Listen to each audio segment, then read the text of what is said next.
Bab 171 Membangun tembok kota dengan tubuh golem. Nama, sistem fusi saya, menggabungkan 1000 ayam di awal penulis, Snow Over atau Sun Hills. Plus mematikan mengatur ulang. Selamat, Master, karena berhasil menggabungkan lebih dari 10 puri dan lebih dari 500 meteorit dengan kekuatan puncak tingkat emas. Kastil bulan hitam tingkat perak yang rusak telah ditingkatkan menjadi kota tingkat platinum di langit. Kota tingkat platinum di langit. Atribut, panjang 8 km, lebar 5 km, dan tinggi 3 km. Ada lebih dari 1000 tempat tinggal dengan halaman. Sisa ruangan termasuk kamar mandi, ruang utilitas, dapur, dan lainnya. Ada lebih dari 500 kamar dan hamparan bunga dan pohon yang tak terhitung jumlahnya. Efek, pergerakan udara dibuat oleh meteorit tingkat platinum, sehingga memiliki efek mengambang dan terbang pelatihan yang dipercepat meningkatkan kecepatan pelatihan hingga 100%, tidak dapat dihancurkan elit di bawah tingkat platinum tidak akan dapat menyebabkan kerusakan pada bangunan dan domain menekan makhluk yang bermusuhan dalam radius 10 km dari kastil. Keterampilan tambahan, meriam meteorit yang menghancurkan bumi, laras tebal memanjang dari tepi kota langit dan menembakkan bola meriam seperti meteorit untuk menyerang musuh untuk menyebabkan serangan yang sebanding dengan elit tingkat platinum. Namun, kota di langit tidak dapat dipindahkan saat serangan dilepaskan. Tepat seperti yang kuduga, meteorit itu datang dari langit, dan kastil bulan hitam telah menyatu dengan meteorit, yang memiliki kemampuan untuk melayang. Itu juga dilengkapi dengan sihir ofensif. Watson menatap langit, dia senang. Jika dia hanya menyatu dengan meteorit tingkat emas puncak, kastil bulan hitam tetap tidak akan bisa melayang di udara. Watson butuh cara untuk membuat peramal itu mengukir mantra terbang di atasnya. Dia memang mengatakan bahwa pemanggilan golem batu raksasa adalah mantra terakhir yang akan dipelajarinya hari itu. Itu bukan kebohongan. Dia bisa meminta peramal itu melakukannya tanpa mantra apapun. Jika peramal itu tahu apa yang telah direncanakannya, dia akan sangat marah hingga janggutnya akan bergetar. Rumah besar di langit itu tidak bisa lagi digambarkan sebagai rumah besar biasa. Itu adalah kota kecil yang membentang hampir 10 km. Fondasi kota itu adalah pangkalan meteorit dengan pola merah tua, itu berkedip terang dan gelap secara bergantian. Meteorit itu adalah pangkalan kota di langit, dan bangunan utamanya adalah kastil cantik yang terbuat dari lebih dari 10 rumah bangsawan. Kastil itu dibagi menjadi 3 tingkat. Tingkat pertama adalah halaman, dan ada banyak hamparan bunga dan pepohonan. Patung-patung tinggi dan air mancur dapat dilihat di mana-mana, dan burung-burung serta kupu-kupu beterbangan di sekitar area itu. Tingkat kedua dikelilingi oleh banyak ruangan independen, yang dapat digunakan untuk bawahan, kerabat, dan teman. Tingkat tertinggi adalah bagian utama kastil, dan puncak menara yang menjulang tinggi menembus awan. Seluruh kota langit itu tampak hikmat, kota itu tampak seperti raksasa saat berdiri di langit dan melihat ke bawah dengan matanya yang dingin. Benarkah? Apakah kota itu melayang di langit? Seorang pelayan kastil bulan hitam berdiri di samping tenda sambil menatap tanah kosong di depannya dan bayangan besar di atas kepalanya. Suaranya bergetar. Dia belum pernah melihat kastil yang bisa terbang. Dia bahkan belum pernah mendengarnya, apalagi melihatnya. Itu benar-benar keajaiban. Setelah Tuan Muda Watson menjadi murid peramal, dia bahkan bisa membuat bangunan terbang di langit. Namun, saya punya pertanyaan. Jika kastil itu terbang ke langit, bagaimana mereka yang tidak berada di tingkat perak bisa naik? Seorang pelayan bertanya, dia terkejut, dan keraguan muncul di hatinya. Kamu ingin naik jika kamu tidak berada di tingkat perak. Orang yang berbicara adalah Martin, mantan tetua persekutuan penyihir. Dia memiliki ekspresi meremehkan di wajahnya. Apa yang bisa kamu lakukan dengan sedikit kekuatan itu? Menikmati pemandangan. Dia juga melihat ke langit tetapi dengan kilatan di matanya. Memang benar bahwa dia membenci Watson karena Audrey, tetapi pada saat yang sama, dia harus mengakui bahwa Watson terlalu luar biasa. Andai saja dialah yang menciptakan kota tempat dia bisa berdiri dan memerintah orang-orang, dia hanya bisa bertanya-tanya. Setiap orang ingin menjadi pahlawan. Kota yang diciptakan Watson telah memenuhi semua fantasinya. Kastil telah menyatu. Sekarang saatnya membangun tembok. Watson tidak tahu apa yang dipikirkan orang lain, dia mengulurkan tangan kanannya keluar. Sebuah tanda pohon dunia menyebar dari telapak tangannya, dan dia menggunakannya sebagai tongkat. 7 bintang Pleiades yang menerangi timur, bintang raksasa yang menuntun barat, bintang platinum yang membentang di utara, bintang kehidupan yang memberkati selatan, dan bintang-bintang yang bersinar dengan sejarah, tolong dengarkan panggilanku dan turunlah saat ini. Mantra tingkat platinum elemen tanah, turunlah dari surga, golem lava raksasa, aktifkan. Saat dia melantunkan mantra, awan di langit diwarnai merah. Meteorit besar terbakar dengan kekuatan yang mengerikan saat turun dan menyebabkan bumi bergetar bahkan sebelum jatuh. Meteorit yang jatuh berkedut di udara saat mereka mengubah bentuk. Lengan-lengan tebal tumbuh dari kobaran api, dan itu menyebabkan kulit luar batu-batu berubah menjadi pecahan-pecahan dan terkelupas. Berikutnya, ada dua kaki besar. Tubuh lava golem berputar 180 derajat, kepala dengan dua tanduk dan satu mata serta ekor tebal dan panjang tumbuh keluar, masing-masing. Ada ratusan meteorit, yang masing-masing berubah menjadi lava golem. Lava golem adalah raksasa unsur. Penampilan mereka seperti dewa iblis yang diperbesar, dan tubuh mereka terbungkus lava.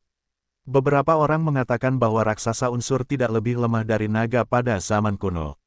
Namun, kesuburan raksasa unsur terlalu rendah, jadi jumlahnya relatif sedikit. Adapun mantra pemanggilan yang digunakan manusia, itu diwariskan dari zaman kuno. Meskipun tidak dapat membuat raksasa unsur berubah sepenuhnya, itu sudah cukup untuk menggunakan sebagian kekuatan mereka. Misalnya, ratusan golem lava telah mendarat di tanah pada saat itu, dan setiap langkah meninggalkan lubang yang dalam dengan asap hijau dan tanah hitam. Suara langkah kaki mereka seperti gong dan genderang yang bergema di hati orang-orang. Ada ribuan orang di kota di langit, termasuk Satria Bulan Hitam, yang telah mengangkut meteorit dari rumah-rumah yang rusak. Tidak seorang pun dari mereka yang berani bernapas di depan golem lava itu. Mereka hanya bisa menyaksikan raksasa lava sepanjang 100 meter itu berjalan keluar dengan tertib. Ketika mereka mencapai suatu tempat sekitar 10 km jauhnya dari kota di langit, mereka berbaring di tanah dengan tenang, satu persatu, memejamkan mata dan terdiam. Seperti domino, golem lava berbaring satu demi satu. Segera, semua golem menghilang. Lingkaran tembok tinggi yang membentang lebih dari 10 km muncul di tanah menggantikan mereka. Itu mirip dengan tembok kota Black Moon sebelumnya, tetapi mereka lebih tinggi dan tampak lebih megah. Tembok itu tingginya lebih dari 10 meter. Lava mendidih mengalir dari atas dan meleleh menjadi sungai merah di luar tembok kota untuk membentuk parit alami. Air mancur berbau belerang telah menembus tanah di dalam tembok, dan beberapa mata air panas muncul di sana. Tubuh peramal itu basah kuyup saat dia merangkak keluar dari salah satu mata air panas, dia menyingkirkan janggut di wajahnya. Dia menggerutu dengan lembut, aku telah jatuh ke dalam lubang tanpa alasan yang jelas, sungguh sial. Watson mungkin benar, mungkin bukan ide yang baik untuk keluar hari ini. Peramal itu menghitung sebentar, dan perhatiannya tertarik pada tembok yang terbuat dari golem lava. Watson benar-benar ajaib. Setiap golem lava sebanding dengan elit tingkat platinum dan dapat memainkan peran penting di medan perang. Namun, dia menggunakan mereka sebagai tembok. Lebih jauh lagi, dia menyempurnakan mantra pemanggilan yang aku ajarkan padanya. Setiap kali aku mengajarinya mantra, dia menyempurnakannya. Itu terlalu tak tertahankan. Tidak, bahkan jika tidak cocok bagiku untuk keluar hari ini, aku tetap harus pergi. Hatiku tidak tahan jika aku harus tinggal di sini. Kemudian, peramal itu keluar dari sumber air panas dan menggunakan mantra elemen api untuk mengeringkan air di tubuhnya. Sebuah susunan magis muncul di kakinya dan membuatnya menghilang. Orang-orang di kastil Black Moon bahkan lebih terkejut daripada peramal itu. Para ksatria Black Moon menatap tembok kota dengan ekspresi terkejut di wajah mereka. Tidak heran Tuan Muda Watson hanya mengizinkan mereka mengumpulkan meteorit selama 2 hari terakhir, dia mengatakan kepada mereka untuk tidak membersihkan tembok yang rusak dari rumah-rumah bangsawan yang hancur itu. Ternyata dia sudah memikirkan itu. Meskipun kota Black Moon hanya memiliki satu kota langit dan serangkaian tembok, kota itu sudah lebih megah dari sebelumnya. Lagi pula, hanya ada satu orang di seluruh kerajaan yang bisa membuat istana terbang ke langit dan menggunakan mantra tingkat platinum untuk memanggil golem lava agar bertindak sebagai tembok. Mungkin bahkan raja tidak bisa melakukan hal yang sama. Ribuan pelayan membelalakan mata dan mulut mereka saat merasakan suhu di sekitar mereka meningkat. Mereka tanpa sadar menyeka keringat di dahi mereka kepanasan sekaligus takut. Kota Black Moon telah hancur dalam pertempuran itu. Mereka mengira akan butuh beberapa bulan untuk memperbaikinya. Mereka tidak menyangka Watson bisa memperbaikinya dalam sehari. Mereka hanya perlu menambahkan lebih banyak bangunan di dalam tembok. Mereka bangga, kota yang melayang di langit itu seperti tempat tinggal dewa. Lava di dasar tembok itu seperti neraka. Dewa dan iblis, surga dan neraka, mereka semua ada di satu tempat. Itu adalah tontonan yang luar biasa. Mereka yakin semua orang akan iri kepada mereka saat mereka memberitahu orang-orang bahwa mereka tinggal di sana. Mereka merasa terhormat bekerja untuk Tuan Muda yang begitu kuat. Mari kita bangun kembali kota Black Moon. Aku akan memanggil cukup banyak golem batu untuk kalian gunakan. Kalian harus menjinakkan mereka dan menggunakan tubuh mereka sebagai fondasi untuk rumah besar kalian. Kalian akan mendapatkan 10 poin untuk setiap golem yang kalian jinakkan. Kalian juga akan mendapatkan hak untuk memilih tempat tinggal kalian. Tolong bekerja keras untuk menjinakkan lebih banyak golem, semuanya. Aku akan menantikan penampilan kalian. Watson mengangkat tangannya ke tanah di kedua sisi. Satu persatu, golem batu raksasa menggali tanah dan mengebor keluar dari tanah. Tubuh mereka yang besar mencapai tinggi 100 meter, mereka membuat manusia di sekitar mereka terlihat sangat kecil. Golem batu dan lava yang dia panggil terbuat dari sihir. Mereka membutuhkannya untuk merapal mantra untuk mempertahankannya terus-menerus. Dia tidak akan mampu menangani pemindahan sihir setiap hari. Pada saat itu, dia sedikit kelelahan. Namun, selama golem elemen itu tertidur lelap, itu tidak akan menjadi masalah. Golem elemen yang tertidur tidak akan menghabiskan energi apapun. Ia punya ide yang sangat sederhana. Dulu, ia berpikir bahwa jika ia membangun tembok kota yang cukup tangguh, ia akan mampu bertahan melawan musuh eksternal.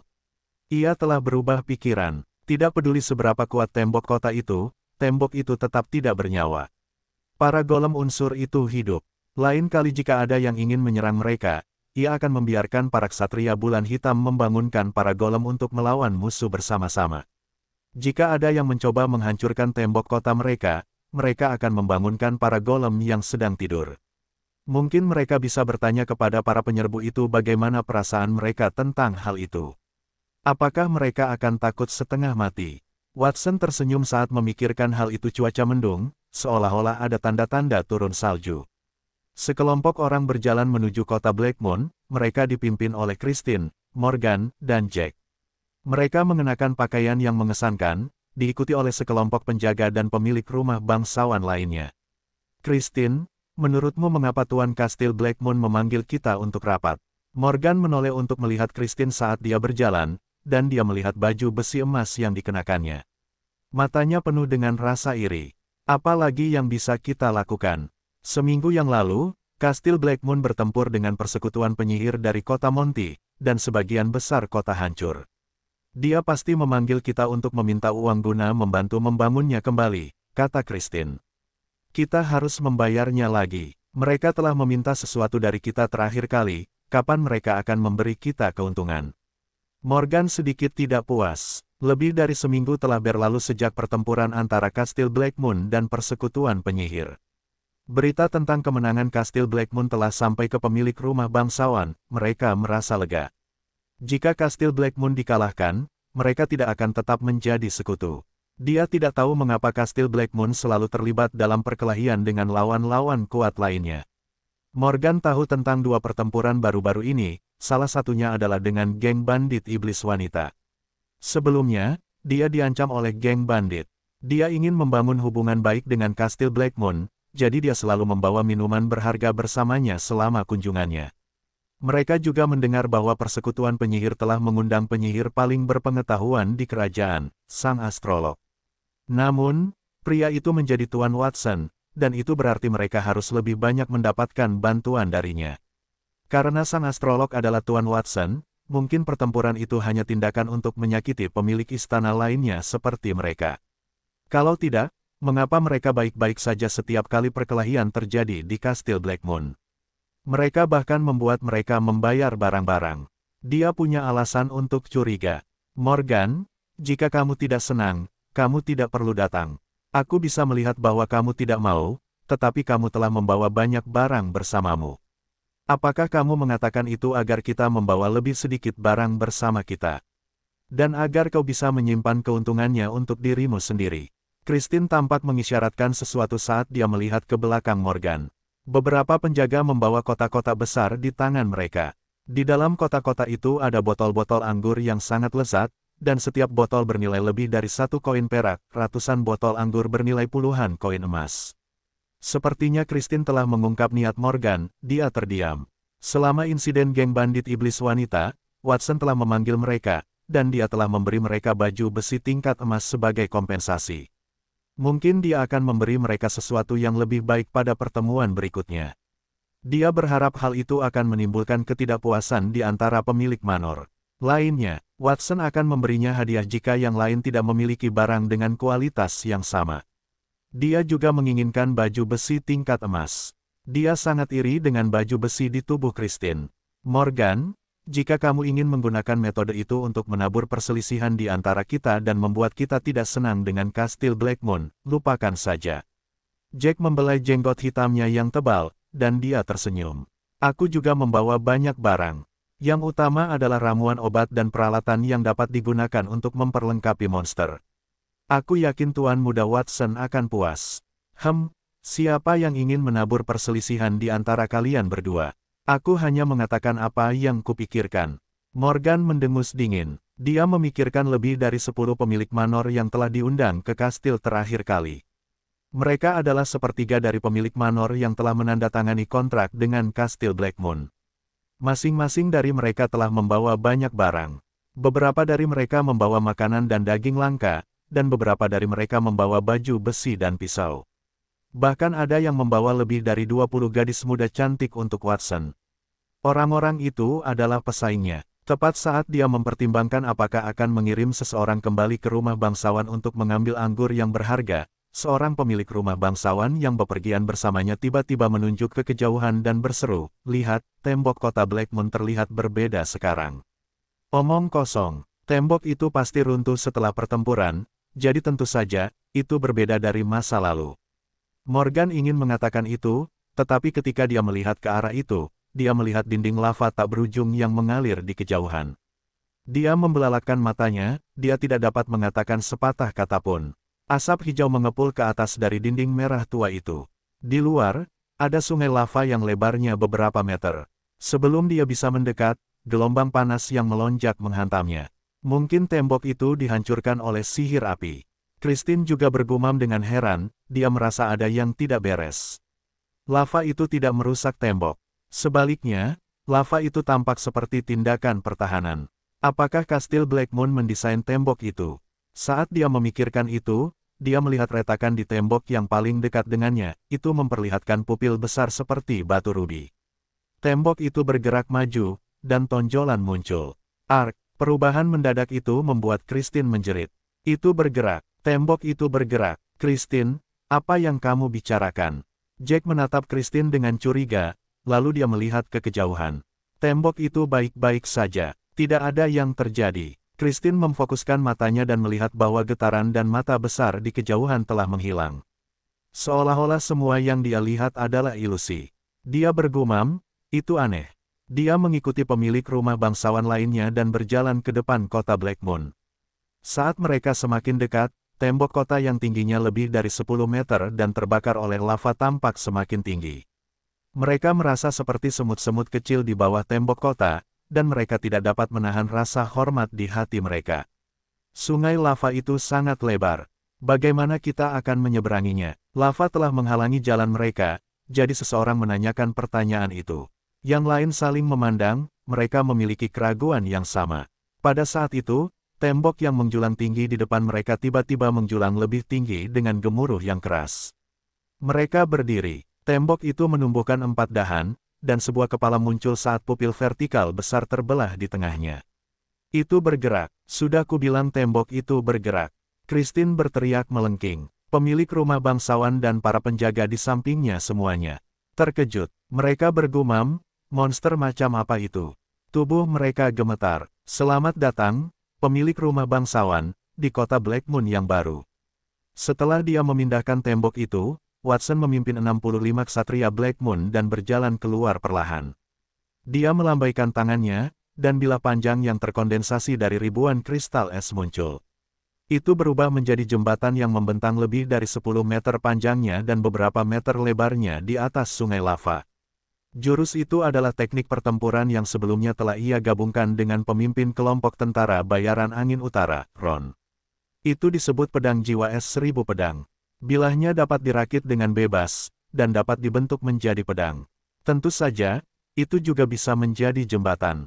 Pada saat itu, jembatan yang dibentuk oleh bilah es membentang melintasi sungai lava. Asap hijau mengepul darinya, dan mencair. Namun, mencairnya sangat lambat, sehingga pemilik istana punya waktu untuk berjalan di atasnya. Selamat datang, pemilik istana. Puluhan ksatria bulan hitam berdiri di belakang Watson, mereka berteriak serempak untuk menyambut pemilik istana. Suara mereka mengguncang langit. Tuan Muda Watson, apa sebenarnya itu? Wajah Christine pucat. Masuklah, dan mari kita bicara dulu. Watson memberi isyarat mengundang. Kelompok pemilik istana melangkah di jembatan es dan memasuki kastil. Setelah mereka memasuki kastil, mereka melihat bayangan megah yang melesat di tanah. Mereka mengangkat kepala dan menyadari bahwa itu adalah benteng yang tampak seperti bukit kecil yang terbang melintasi langit. Di tanah, ada bangunan yang tampak seperti kuil. Bunga dan pohon ditanam di luar bangunan tersebut. Kadang-kadang, sebuah kuil akan menumbuhkan dua kaki dan memanjat keluar dari tanah. Mereka akan menjadi raksasa yang tingginya 100 meter. Mereka akan berubah ke tempat lain dan berbaring lagi. Tanah itu penuh dengan monster seperti itu. Pemilik rumah bangsawan menyadari bahwa kota Blackmoon terawat dengan baik, mereka tidak melihat satu pun pemandangan yang bobrok. Tampaknya kota itu bahkan lebih mewah dari sebelumnya, dan mereka tercengang. Mereka mengira Watson memanggil mereka untuk membantu pembangunan, tetapi tampaknya mereka tidak membutuhkan bantuan mereka. Jadi, mengapa mereka ada di sana? Apakah untuk memperlihatkan monster-monster yang menakutkan itu? Apakah mereka ingin menakut-nakuti mereka? Tuan Muda Watson, apakah Anda bisa memberitahu saya bagaimana kastil Blackmoon menjadi seperti ini? Christine menelan ludahnya dan menahan rasa takutnya saat menanyakan pertanyaan itu. Pada saat itu, salah satu kuil telah berubah menjadi raksasa setinggi 100 meter yang berjalan melewati kepalanya dengan kakinya yang tebal. Kakinya yang terbuat dari batu besar menyentuh tanah dan meninggalkan lubang besar. Tubuhnya bergetar saat kuil itu bergerak. Beberapa pelayan mengikuti di belakang raksasa itu, dan mereka membawa meja, kursi, bangku, dan perabotan lainnya saat mereka mengejarnya. Saat mereka berlari, mereka berteriak, golem batu itu bernomor seri 002. Menurut rencana, kita harus membuatnya berhenti 1000 meter di selatan kastil Blackmoon, berhati-hatilah saat mengendalikannya. Jangan biarkan dia pergi terlalu jauh. Karena kastil Blackmoon telah menjadi kota di langit dan terbang ke langit, lokasi asli kastil Blackmoon kosong. Watson akan membangun rumah bangsawan baru dan mendistribusikannya ke ksatria besi Blackmoon. Lokasi asli kastil Blackmoon kosong karena telah menjadi kota di langit, ia telah terbang ke langit. Watson bermaksud membangun rumah-rumah baru dan mendistribusikannya kepada para ksatria Blackmoon. Rumah-rumah bangsawan diatur menurut nomor seri, dari 001 hingga 002, dan seterusnya. Menurut rencana, kastil Blackmoon telah menyiapkan 100 nomor seri. Tujuan Watson adalah membangun 100 rumah bangsawan di kota itu. Meskipun hanya ada 65 ksatria besi Blackmoon, mereka akan merekrut lebih banyak lagi di masa mendatang, jadi ia ingin mempersiapkannya. Kelompok pemilik rumah bangsawan merasakan raksasa-raksasa itu melewati kepala mereka, dan rambut mereka berdiri tegak. Seseorang menindaklanjuti kata-kata Christine dan bertanya, Tuan Muda Watson, tolong beri kami penjelasan. Penjelasan apa yang Anda inginkan? Watson membuka tangannya dan memperkenalkan lingkungan sekitarnya dengan antusias. Seperti yang Anda lihat, kota Blackmoon telah berubah menjadi penampilan saat ini setelah semua kerja keras saya. Semua rumah bergerak, mereka terbuat dari golem batu super besar, mereka tidak hanya sangat kokoh, tetapi juga dapat berubah menjadi bentuk apapun sesuai keinginan pemiliknya. Kita akan menambahkan beberapa perabotan ke dalamnya, dan itu akan menjadi rumah yang bagus. Tidakkah kau berpikir begitu? Ini adalah pertama kalinya kita memiliki rumah mobil di kerajaan ini. Pikirkanlah, dengan rumah seperti ini, kau dapat pergi kemanapun yang kau inginkan. Para pedagang juga dapat menikmati kehangatan rumah mereka saat mereka berada di jalan. Tidakkah kau berpikir itu hebat? Kita juga dapat menggunakan rumah-rumah ini di musim dingin, rumah-rumah di perbatasan tidak cukup kokoh, dan itulah sebabnya kita menderita kerugian besar selama musim tersebut. Rumah-rumah mobil ini akan membantumu melarikan diri saat ada bahaya, dan mereka juga dapat membantu mempertahankanmu dari musuh-musuhmu. Itu dapat membunuh binatang ajaib apapun di bawah tingkat platinum hanya dengan satu pukulan. Watson berbicara dengan yakin sambil menunjuk beberapa golem batu besar yang melewati mereka. Saya menamai rumah-rumah yang terbuat dari golem batu ini sebagai benteng bergerak. Harganya masing-masing 1.000 koin emas. Saya menjual barang-barang yang terbuat dari makhluk pemanggil tingkat platinum hanya seharga 1.000 koin emas, bukankah saya berhati-hati? Ya, benar, pemilik rumah bangsawan itu mengangguk tanpa sadar, tetapi mereka mengutuk dalam hati. Mengapa ada kebutuhan untuk berhati-hati? Mengapa seseorang menghabiskan 1.000 koin emas untuk hidup di tubuh monster-monster itu? Bukankah itu hanya untuk menderita? Bagaimana jika golem batu raksasa itu berbalik dan menghancurkan mereka sampai mati? Namun, ketika mereka memikirkan apa yang dijelaskan Watson, mereka memang tergoda. Setidaknya para bandit dan binatang ajaib tidak akan berani menyerang mereka jika mereka bepergian di golem batu. Siapa yang tidak akan lari ketika mereka melihat golem batu raksasa yang tingginya hampir 100 meter? Lebih jauh lagi, mereka dapat memuat semua barang dan benda yang mereka butuhkan untuk perjalanan mereka ke golem batu. Mereka bahkan akan menghemat uang untuk penjaga dan pekerja tambahan. Dengan begitu, mereka bahkan mungkin mendapatkan 1.000 koin emas. Saat menjual poinnya, Watson memperhatikan ekspresi wajah pemilik istana. Dia ingin mereka ada di sana karena satu alasan sederhana, dia ingin memulai bisnis. Dia telah menghabiskan sumber daya Kastil Blackmoon setelah pertempuran dengan peramal itu. Dia telah menyiapkan sistem poin bagi Ksatria Blackmoon untuk membantu mengumpulkan sumber daya. Namun, itu tidak cukup. Karena peramal itu telah pergi mengunjungi bangsawan perbatasan seminggu yang lalu, dia belum kembali. Watson tidak tahu apakah peramal itu telah menghadapi situasi apapun selama perjalanannya, tetapi dia tahu bahwa dia tidak dapat mengandalkan lelaki tua itu. Dia hanya bisa mengandalkan pemilik istana yang telah menandatangani kontrak dengannya. Mereka adalah sekutu setia Kastil Blackmoon. Bagaimana mungkin mereka tidak membantu ketika Kastil Blackmoon dalam bahaya? Watson ingin menjual dua produk utama. Yang pertama adalah telur Phoenix milik Kaisar Clark. Mereka telah mengumpulkan sekitar 650 telur Phoenix. Watson memutuskan untuk menunggu hingga mereka memiliki lebih banyak telur sebelum menjualnya. Produk kedua adalah rumah golem batu. Golem batu raksasa yang dipanggilnya tidak akan mengonsumsi kekuatan sihir apapun selama ia tertidur lelap. Bahkan jika harus menghadapi musuh, golem tersebut akan mampu mempertahankan vitalitasnya jika ia menyuntikkan sejumlah energi ke dalamnya terlebih dahulu. Orang-orang yang membeli rumah mobil harus mendatanginya secara teratur untuk merawatnya. Jika ia tidak memiliki cukup sihir untuk melakukannya, maka ia akan menyerahkannya kepada tuannya. Watson tersenyum sambil mengusap dagunya, ia punya rencana. Ia dapat melihat bahwa pemilik rumah bangsawan di depannya sangat menginginkan rumah golem batu raksasa itu. Lagi pula, orang dapat berjalan tanpa hambatan di perbatasan dengan rumah itu. Oleh karena itu, ia memutuskan untuk melemparkan tulang kepada mereka. Sebenarnya, rumah mobil ini juga bisa disewa. Harga sewa per bulannya relatif murah, hanya 10 koin emas. Ini harga khusus untuk sekutuku, sepertimu. Mereka bisa menyewa satu. Mata pemilik rumah itu berbinar saat mendengarnya. Saya ingin menyewa satu, Tuan Muda Watson. Saya akan menyewa selama setahun. Morgan adalah orang pertama yang berbicara. Sewa selama setahun hanya 100 koin emas, dia akan menabung lebih dari itu untuk biaya transportasi dan penjaga. Dia terlalu lambat berbicara terakhir kali, dan Christine telah merampas semua keuntungan itu darinya. Dia sudah belajar dari kesalahannya. Jika memang ada keuntungan, dia akan menjadi orang pertama yang berbicara. Tuan Muda Watson, saya juga mau satu. Keluarga saya punya banyak bisnis. Bisakah saya menyewa 2 golem batu?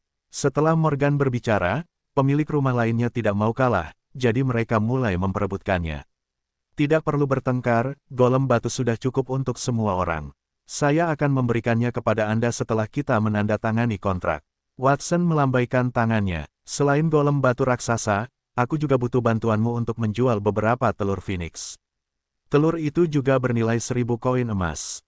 Kamu tidak bisa menyewanya, tetapi kamu bisa mencicilnya. Kamu hanya perlu 120 koin emas sebagai uang muka, lalu 120 koin emas per bulan selama sisa tahun ini.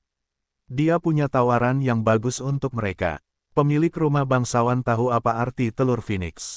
Itu adalah harta karun yang nilainya lebih dari 1000 koin emas. Namun, mereka membutuhkan 120 koin emas untuk mendapatkannya, dan mereka masih harus terus membayarnya setiap bulan. Namun, mereka tergoda, meskipun lebih dari 100 koin emas bukanlah setetes air di lautan bagi mereka. Setelah ide penyewaan golem batu, Watson mengusulkan sistem cicilan, yang membuat pemilik rumah bangsawan semakin bersemangat. Mereka semua menyatakan minat mereka untuk membelinya. Watson tersenyum dan bertepuk tangan, 3 orang muncul dari belakangnya. Namaku Zeke, namaku Zenoah. 2 pria pertama adalah saudara ketiga Watson dan saudara keempat Watson.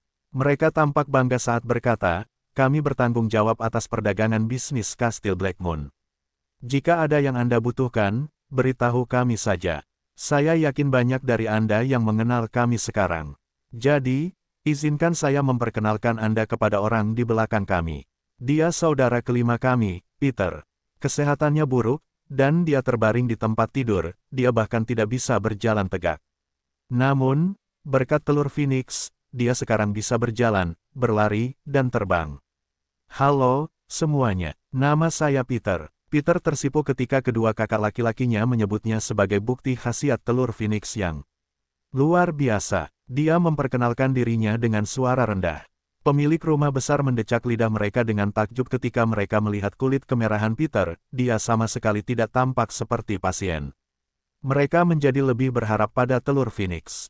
Setelah Watson memperkenalkan kakak-kakaknya kepada pemilik rumah bangsawan, ia pun mundur ke pinggir. Ia yakin bahwa dengan ide-ide modern yang telah ia usulkan, kedua kakaknya, yang ahli dalam perdagangan bisnis, akan lebih baik daripada dirinya. Ia merasa senang. Tiba-tiba, sesuatu berdesir dari sisinya dan mengganggu pikirannya. Ia menoleh dan melihat saudari keenamnya, Margaret. Ia biasanya tidak akan meninggalkan kamarnya, tetapi ia telah pergi menemuinya. Ia mengenakan gaun tidurnya, dan ia juga memegang pena bulu di tangannya sambil menulis sesuatu di manuskripnya. Ia menatapnya dengan aneh. Suster Margaret, apa yang sedang Anda lakukan? Watson tidak mengenal saudari itu, tetapi ia mencoba bersikap masuk akal. Anda akan tahu saat melihatnya. Saya sedang menulis novel. Menulis buku di kastil akan baik-baik saja. Mengapa Anda datang kepada saya? Apakah karena saudarinya tidak dapat naik ke kastil setelah kastil itu berevolusi menjadi kota di langit? Watson berpikir dalam hati, tetapi saya memberinya telur Phoenix.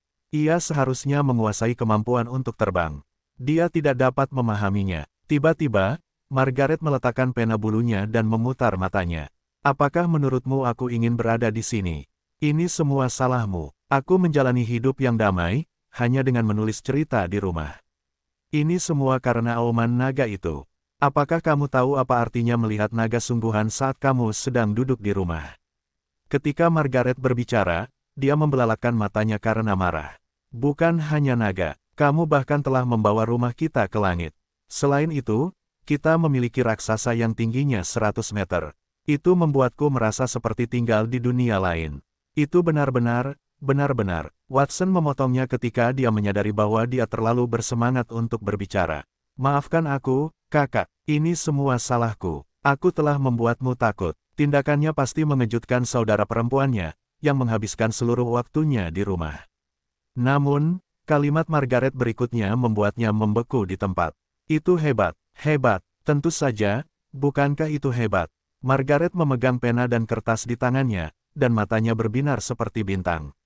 Semua yang telah kau alami terasa lebih menakjubkan daripada isi bukuku. Aku tidak pernah berpikir bahwa kenyataan bahkan lebih menakjubkan daripada fantasi. Jika aku menuliskannya menjadi sebuah buku, itu pasti akan laku keras. Margaret menarik kembali kegembiraannya saat dia mengulurkan jari dan menyodok dada pria itu dengan lembut. Sebagai pelaku utama yang membawaku keluar dari ruangan, kaulah yang harus membuat bukuku populer. Sekarang, aku punya materi untuk novel itu, tetapi satu-satunya kekurangan adalah namamu. Watson terlalu biasa. Aku sudah memikirkan 2 nama baru, Mordecai Caesar dan Arthur. Mana dari kedua nama ini yang lebih kau sukai? Hei, aku sedang berbicara denganmu. Watson menatap langit tanpa berkata apa-apa. Ia tidak menyangka adiknya akan keluar karena hal itu. Ia juga cerewet. Ia merasa bahwa masa depan akan sangat menyusahkan baginya di Kastil Peri, rumah bangsawan perbatasan. Tuan Antonio, saya telah menyiapkan peralatan dan perkakas yang Anda inginkan, 50 senjata dan baju besi tingkat emas, 500 peralatan tingkat perak, 10 ramuan pemulihan tingkat emas, dan 100 ramuan tingkat perak, total 710 item, yang bernilai lebih dari 200.000 koin emas. Mereka berada di sebuah pavilion, bangsawan perbatasan bertepuk tangan dan berkata, Nightingale, bawakan barang-barang untuk Antonio ke sini. Baik, Tuan. Sylvan, gadis mungil dengan rambut hitam dan mata biru di belakang Sylvan menjawab dengan hormat. Dia berteleportasi dan menghilang dari pandangan. Ketika dia muncul kembali, ada banyak peti harta karun emas di kakinya. Ada 7 peti, masing-masing setengah tinggi pria. Tuan Antonio, barang-barang ini setara dengan setengah dari harta keluargaku. Apakah Anda ingin menghitungnya? Rambut platinum Sylvan berkibar tertiup angin saat dia melihat hamparan bunga tidak jauh dari pavilion. Seorang lelaki tua berdiri di depan hamparan bunga, dia tampak mengagumi bunga-bunga yang telah mekar. Saat itu musim dingin, tetapi bunga-bunga itu masih mekar penuh. Ketika dia mendengar kata-kata Sylvan, lelaki tua itu mengulurkan tangan dan memetik bunga yang paling indah dari hamparan bunga. Dia berbalik dan berkata, Sylvan, aku tidak khawatir dengan pekerjaanmu. Tidak perlu memeriksanya. Sepertinya sebagian besar bunga di kebunmu adalah selia yang unik di hutan peri selatan, dan tumbuh di dekat mata air kehidupan. Bisakah kamu memberiku beberapa untuk membuat ramuan kehidupan? Tentu saja, jawab Sylvan sopan. Tidak seorang pun tahu apa yang ada dalam pikirannya, tetapi matanya berbinar. Mengapa kamu membutuhkan ramuan kehidupan? Apakah itu untuk murid barumu? Kudengar kamu mengangkat anak ke-8 Kastil Bulan Hitam, Watson, sebagai muridmu.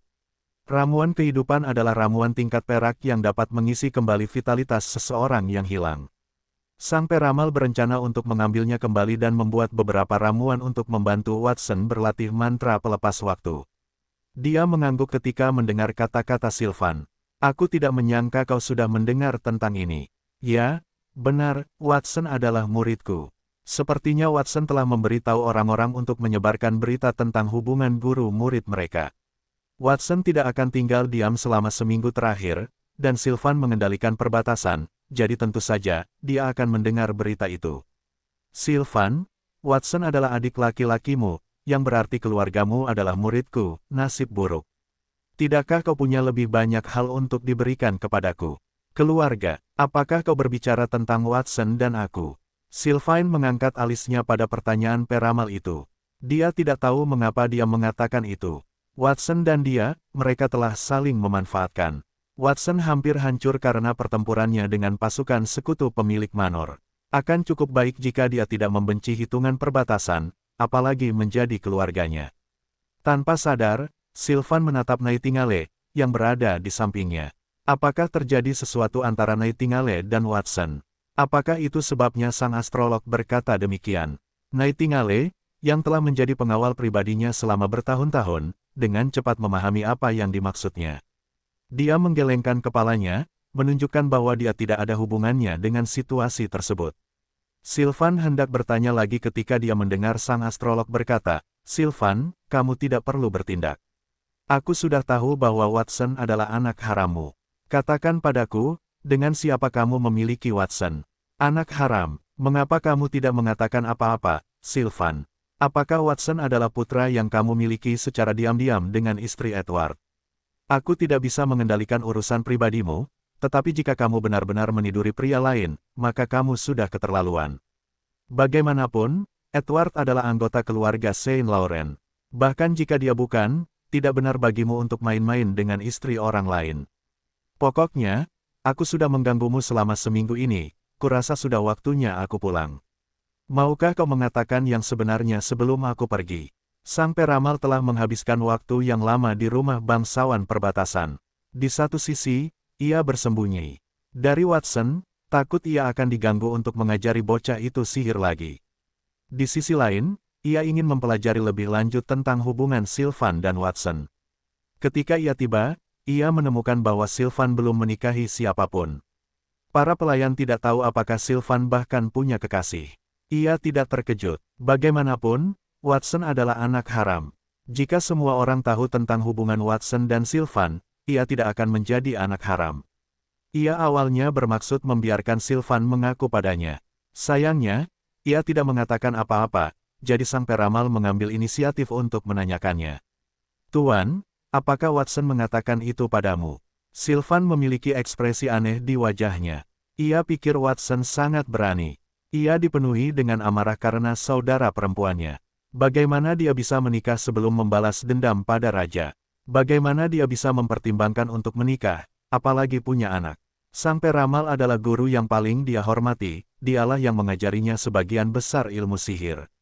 Ketika dia dan saudara perempuannya, Avril, pertama kali tiba di kerajaan naga suci, banyak orang mendiskriminasi mereka karena keturunan elf mereka. Hanya sang peramal yang menghargai bakatnya, dan dia bahkan mengangkatnya sebagai muridnya dan akhirnya menjadikannya penyihir terkuat di kerajaan. Dia tidak akan menjadi seperti sekarang jika bukan karena sang peramal. Dia yakin bahwa gurunya tidak akan menipunya. Watson pasti mengarangnya. Mungkin Watson tidak puas dengan caranya mengatur konflik antara Kastil Blackmoon dan pasukan sekutu pemilik istana. Jadi dia mengarang cerita seperti itu untuk mencapnya sebagai penjahat. Apakah dia tidak takut aku akan menghukumnya karena aku adalah bangsawan perbatasan? Tidak, dari semua rumor yang beredar, dia tahu Watson adalah orang yang cerdas yang tidak akan melakukan hal seperti itu untuk memancing permusuhan tanpa alasan. Sylvan merenungkan hal itu sambil melirik sang astrolog.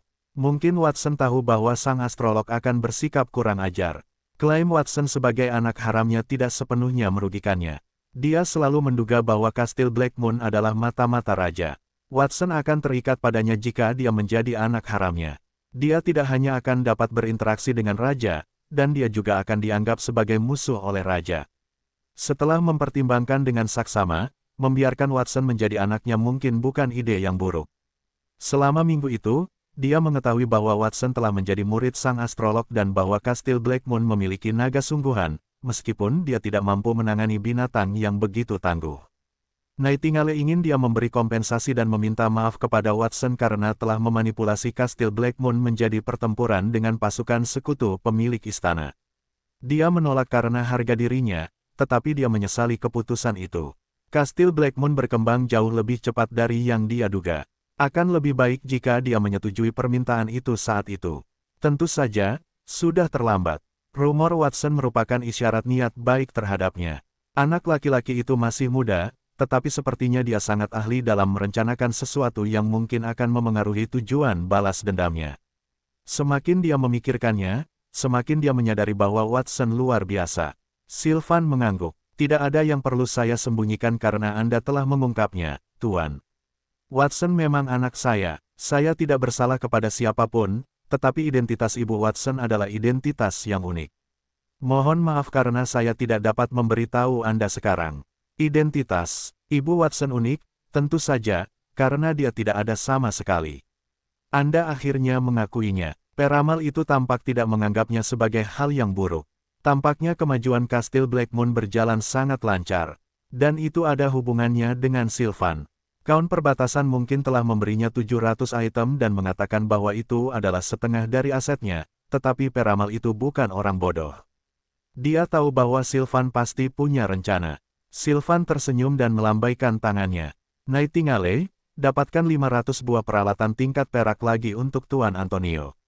Dia mengutuk dalam hati. Watson pasti telah menerima persetujuan diam-diam dari peramal itu ketika dia mengatakan bahwa dia adalah putra tidak sah kaun perbatasan. Kalau tidak, mengapa tuannya datang kepadanya untuk meminta penjelasan? Dia mungkin juga menerimanya. Mengapa dia harus mencari tahu sendiri? Mengapa dia harus melalui begitu banyak masalah? Sylvan menoleh, sedikit kesal, dan melihat Nightingale masih dalam keadaan linglung. Dia mengerutkan kening dan berkata, Nightingale, aku sudah menyuruhmu untuk mengambil baju zirah itu. Kenapa kau masih di sini? Ah, maafkan aku, Tuan Sylvan. Nightingale tersadar kembali seolah-olah dia baru saja terbangun dari mimpi. Kata-kata Sylvan telah mengejutkannya. Dia telah berada di kastil peri selama bertahun-tahun, dan itulah pertama kalinya dia mendengar bahwa Tuan Sylvan memiliki seorang anak. Mungkin dia tidak dikirim ke Kastil Blackmoon untuk menguji Watson tetapi untuk melindunginya. Dia telah salah paham terhadap Tuan Sylvan. Dia tersipu ketika dia mengingat bagaimana dia menasihati Tuan Sylvan untuk memperlakukan Kastil Blackmoon dengan lebih baik. Mereka adalah ayah dan anak, jadi mereka pasti memiliki hubungan yang dekat. Mereka tidak membutuhkan orang luar seperti dia untuk terlibat dalam masalah itu. Tidak heran Tuan Sylvan mengabaikan sarannya saat itu. Dia ingin tahu kapan Sylvan punya anak, tetapi peramal itu masih ada di sana. Dia tidak dapat mengajukan pertanyaan itu karena tidak pantas, jadi dia harus pergi dengan tenang. Tangan kanannya dipenuhi cincin. Dia melepaskan cincin dari jari telunjuk dan jari tengahnya dan meletakkannya di atas meja di depannya. Ini adalah peralatan tingkat platinumku, Song of the Nibelungs, jumlahnya ada 10. Mereka dapat menggunakan efek magis untuk memicu keterampilan epik heroik dan meningkatkan aura tempur seseorang untuk sementara. Anda memberikannya kepadaku, Tuan, dan sekarang, aku akan memberikan Watson 2 di antaranya. Bagaimana menurutmu, Tuan? Sylvan tahu bahwa nilai Watson tidak hanya pada dirinya sendiri tetapi juga pada peramal itu. Dia ingin mengungkapkan niat baiknya terhadap peramal itu, dia bersedia berbagi peralatan tingkat platinumnya. Peramal itu melengkungkan bibirnya ketika mendengar kata-kata itu. 2 terlalu sedikit. Song of the Nibelungs hanya setara dengan barang tingkat emas biasa. Jika Anda ingin memberikannya, maka serahkan semua cincinnya. Pikiran peramal itu sangat sederhana. Dia telah memberikan barang tingkat platinumnya, tongkat ilahi matahari dan bulan, kepada Watson. Dia bahkan telah memberikan banyak mantra berharga. Orang bisa mengatakan bahwa dia telah menghabiskan banyak uang untuk Watson. Sebagai ayahnya, Sylvan harus memberi lebih banyak kepada Watson sehingga peramal itu akan merasa lebih baik tentang hal itu. Tapi, Tuan, cincin itu sedikit, Sylvan tercengang. Dia pikir dia telah bertindak sangat murah hati, tetapi mengapa dia tampak seperti orang kikir di depan peramal itu? Orang harus tahu bahwa itu menyakitkan baginya untuk berpisah dengan kedua cincin itu. Namun, keduanya tidak menyadari bahwa mereka bahkan tidak berada di halaman yang sama sejak awal percakapan. Watson akan menyeringai lebar jika dia tahu bahwa keduanya telah bertarung dan bersekongkol karena kesalahpahaman yang indah yang menyebabkan mereka berdebat tentang apa yang harus mereka berikan kepada Kastil Blackmoon. Tepat saat Sylvan siap untuk menawar, Nightingale, yang baru saja pergi, kembali dengan ekspresi khawatir di wajahnya. Dia tidak membawa kotak di tubuhnya. Sebaliknya, dia berteriak, "Oh, tidak, Tuan Sylvan, langit telah berubah. Sekarang turun salju lebat, dan ada sekelompok binatang ajaib. Sepertinya mereka telah keluar dari hutan berkabut dan sekarang menyerang tembok kita. Apakah sudah musim dingin? Apa?" Saat dia menatap langit, wajah peramal itu menjadi serius. Sylvan telah kehilangan minat pada cincin itu. Dia bangkit dari tempat duduknya dengan tiba-tiba dan melirik ke atas. Matahari di langit telah berubah menjadi merah darah saat kehilangan warnanya. Langit diselimuti oleh salju yang turun. Kepingan salju mulai jatuh dari langit gelap di kota Blackmoon. Salju turun dengan lebat, dan segera, tanah diselimuti lapisan debu putih keperakan. Bahkan warna lava di dinding pun meredup. Itu adalah hujan salju kedua di perbatasan, dan turun lebih lambat dari yang diperkirakan. Terima kasih, para bangsawan, atas kunjungan Anda ke Kastil Blackmoon hari ini. Anda dipersilakan datang lagi lain kali. Watson berdiri di luar dinding golem lava, ia menjentikkan kepingan salju yang menutupi bahunya saat ia melambaikan tangan kepada para pemilik istana. Ada puluhan pemilik istana dan penjaga, wajah mereka merah, dan tubuh mereka berbau alkohol. Setelah mereka selesai berdiskusi dengan saudara-saudara Watson, Watson membawa mereka ke kota di langit untuk berpesta. Golden Flash telah ditugaskan untuk membawa para pemilik istana ke kastil. Ketika para pemilik istana melihat naga sepanjang lebih dari 100 meter itu melebarkan sayapnya, lutut mereka hampir tertekuk. Mereka bahkan tidak bisa berdiri tegak. Watson harus meyakinkan mereka bahwa mereka akan baik-baik saja sebelum mereka berani menaiki tubuh Golden Flash. Awalnya mereka benar-benar ketakutan, tetapi mereka tidak lagi takut saat Golden Flash terbang ke atas. Sebaliknya, mereka menjadi sangat gembira. "Saya dapat memberitahu semua orang bahwa saya telah menunggangi naga," kata mereka. Mereka merasa luar biasa setelah menunggangi naga. Binatang ajaib tingkat platinum itu adalah naga legendaris, mereka mungkin hanya mendapatkan satu kesempatan untuk menungganginya seumur hidup. Setelah itu, segalanya menjadi jauh lebih mudah. Para pemilik rumah bangsawan, yang masih ingin menikmati pertunjukan itu, diajak berkeliling kota di langit oleh Watson. Mereka berteriak-teriak. Itulah pertama kalinya mereka melihat kota melayang di langit, terutama saat mereka berdiri di dekat tepi kota. Mereka juga dapat melihat gugusan bunga, tanaman, dan pohon. Awan putih melayang di salju tepat di depan mereka. Mereka dapat mengulurkan tangan dan menyentuh salju itu. Saat mereka melihat ke bawah, semua yang ada di tanah telah berubah menjadi bintik-bintik hitam mikroskopis. Seolah-olah mereka telah berevolusi menjadi dewa yang memandang rendah dewa-dewa lain. Beberapa pemilik tanah bahkan bertanya apakah mereka dapat tinggal di sana selama 2 hari, mereka bersedia membayarnya. Dibandingkan dengan pemandangan seperti itu, gunung-gunung dan sungai-sungai indah lainnya di kerajaan itu tampak membosankan dan tidak menarik. Watson telah menyetujui saran para pemilik tanah itu. Setelah mendiskusikannya dengan saudara-saudaranya, ia memutuskan untuk menetapkan harga menginap 1 hari di kota di langit itu sebesar 1 koin emas. Para pemilik istana minum banyak anggur di pesta itu dan menandatangani kesepakatan dagang baru dengan Zeke dan Zenoah. Mereka akan mentransfer sumber daya ke Kastil Blackmoon sehingga Watson akan menggabungkannya untuk meningkatkan kualitas. Mereka akan membaginya sesuai rasio dividen yang disepakati 3:7, dan mereka ingin segera memulai implementasinya.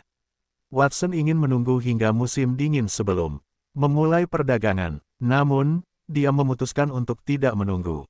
Orang-orang itu tidak akan membutuhkan golem batu jika mereka tidak perlu takut pada binatang ajaib.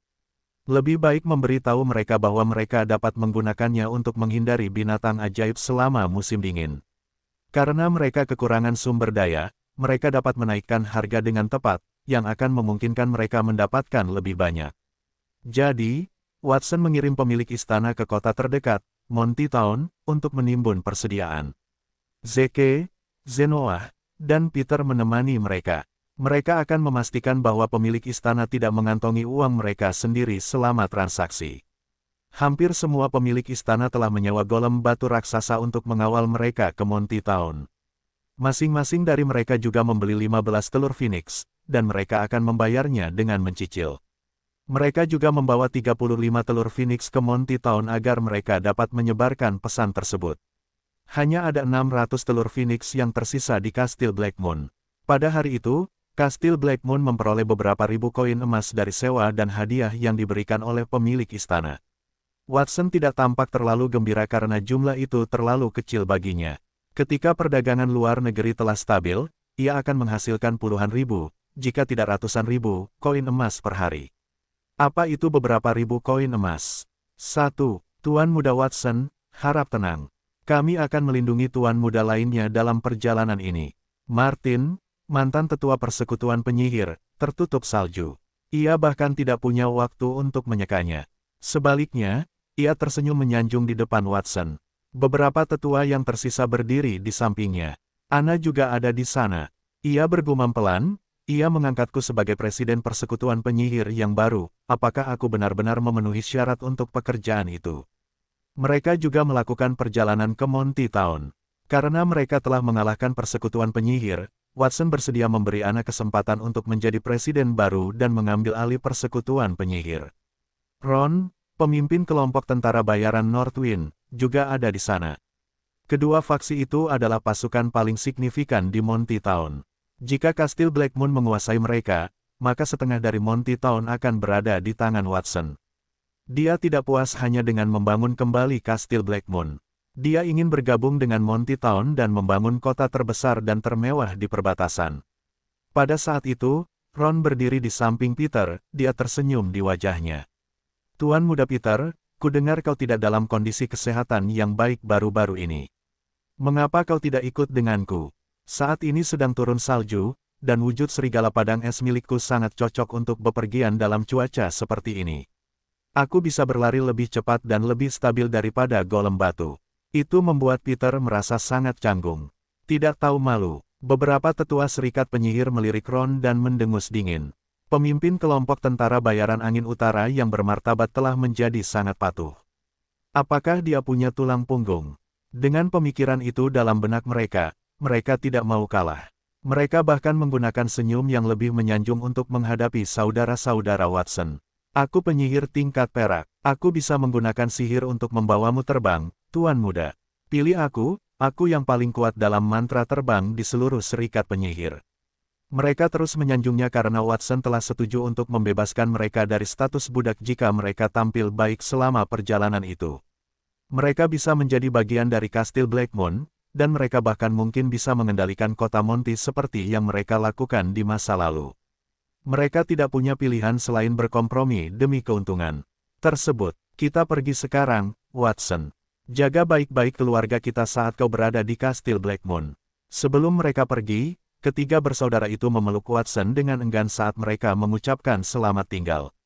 Watson adalah yang termuda dalam keluarga, tetapi mereka memperlakukannya sebagai inti setelah mereka melalui begitu banyak pengalaman. Anak laki-laki itu bahkan lebih dapat dipercaya daripada ayah mereka, yang hampir sepanjang waktu tidak dapat diandalkan. Jangan khawatir, aku akan menjaga keluarga kita dengan baik. Saudara-saudaraku, berhati-hatilah saat kalian di jalan. Watson melambaikan tangannya dengan enggan saat dia melihat saudara-saudaranya dan orang-orang lainnya meninggalkan kota Blackmoon dengan lebih dari 10 golem batu raksasa sebagai pengawal mereka. Reuni selalu lebih singkat daripada masa perpisahan. Watson menarik napas dalam-dalam, saudara-saudaranya telah pergi untuk memenuhi tugas mereka. Dia harus melanjutkan rencananya untuk pengembangan kastil Blackmoon di masa depan. Mungkin aku harus memberikan sisa telur Phoenix kepada bawahanku yang luar biasa. Ada ribuan pekerja di kastil Blackmoon, dia harus memilih beberapa orang untuk mendapatkan perlakuan istimewa. Karena kota itu berada di langit, tidak akan mudah bagi orang-orang itu untuk naik ke kastil. Tentu saja, kecuali mereka mengambil telur Phoenix dan menumbuhkan sayap. Tepat saat dia memikirkan cara mendistribusikan telur-telur itu, saudara perempuannya yang keenam, Margaret, muncul di sampingnya. Watson menangis saat mengucapkan selamat tinggal kepada keluarganya karena dia tahu bahwa keluarganya akan memulai perjalanan yang penuh duri dan kesulitan. Ada bandit dan binatang ajaib di sepanjang jalan, tetapi mereka tidak akan mundur. Geng bandit telah membunuh puluhan ribu orang, dan kemudian ada juga naga ajaib. Perjalanan mereka yang berlumuran darah harus dilanjutkan untuk masa depan yang lebih cerah. Oh, bab berikutnya sudah keluar, dan itu lebih menarik dari yang saya kira. Namun, nama Watson terlalu membosankan. Mungkin lebih baik memanggilnya Arthur atau Mordecai Caesar. Margaret berdiri di samping Watson sambil menulis dengan cepat, itu membuatnya tercengang. Duri dan kesulitan, geng bandit yang menewaskan lebih dari 10.000 orang. Naga ajaib, tidak satu pun dari itu benar. Saudara-saudara kita adalah pengusaha biasa. Suster Margaret, bahkan jika Anda ingin membuat cerita, Anda setidaknya harus mengikuti beberapa logika, bukan? Karena Anda sudah tahu bahwa itu adalah sebuah cerita, tentu saja, itu harus diisi dengan beberapa drama. Apa yang salah dengan sedikit berlebihan? Margaret mengguncang naskah yang basah oleh salju, membusungkan dadanya, dan menunjuk ke kejauhan. Dan siapa bilang tidak ada binatang ajaib? Ini hampir musim dingin. Lihatlah salju yang tebal, mungkin binatang ajaib dari hutan berkabut akan segera muncul. 1. Raungan. Serangkaian raungan binatang buas meletus dari kejauhan seolah-olah menggemakan komentar Margaret. Watson menoleh dengan ekspresi terkejut. Lapisan garis hitam telah muncul di kejauhan, terhubung ke cakrawala, dan melesat ke arah mereka. Ada puluhan ribu binatang ajaib yang mengaum, dan tubuh mereka tertutup salju. Beberapa di antaranya diinjak-injak sampai mati oleh binatang ajaib lain yang lebih besar sebelum mereka bisa mencapainya. Darah segar mewarnai tanah menjadi merah. Binatang ajaib itu telah melarikan diri dari hutan berkabut. Ketika mereka muncul, matahari di langit juga berubah warna. Warnanya berubah dari putih pijar menjadi merah tua yang jahat, dan bangunan-bangunan di tanah ditarik menjadi siluet yang lebih panjang. Angin dan salju tampaknya telah meningkat. Matahari telah berubah menjadi merah, dan salju terus turun. Itu adalah tanda musim dingin, setidaknya itulah yang diingat Watson. Apakah musim dingin akhirnya tiba?